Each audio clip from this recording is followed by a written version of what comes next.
The second video of this unit is going to be on proving lines parallel. We talked about lots of different theorems and postulates dealing with angles when lines are parallel. Now we're going to look at the reverse of that. And so there are ways to prove two lines are parallel. And they're actually all converses of theorems we already know.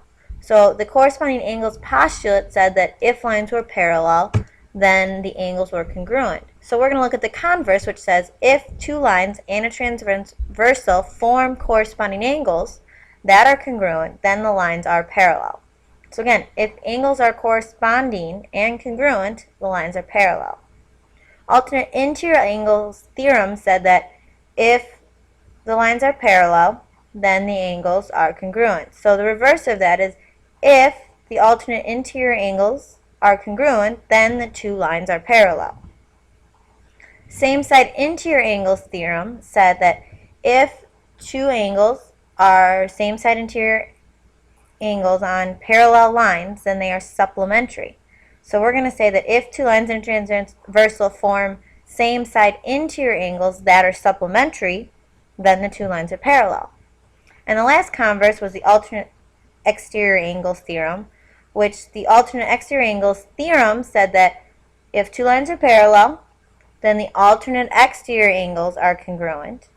And so the converse says that if two lines and a transversal form alternate exterior angles that are congruent, then the two lines are parallel. Remember, converses are just the reverse of the original conditional statement. So these are all ones we know, they're just the reverse of them. So now we can not only prove angles congruent, we can use angles to prove lines parallel. So let's look at a couple examples.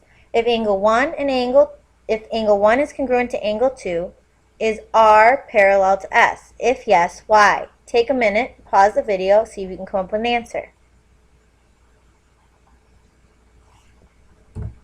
Yes, they are congruent by the converse of the alternate exterior angle theorem. 1 and 2 are alternate exterior angles. They're equal. Therefore, the lines are parallel. Look at the second example. If A is parallel to B, what is the value of X? Take a second, try this problem. Okay, well if we look in A and B and know they're parallel, then the two angles that we have, 2x plus 9 and 111, are same side interior angles. And what do we know about same side interior angles? Well, we know that they are supplementary, or they add up to 180. So if we create an equation, 111 plus 2x plus 9, combine like terms, and then solve for x, we get x is 30. So if we wanted to plug that in, our other angle would be 69. So we have two angles that add up to 180.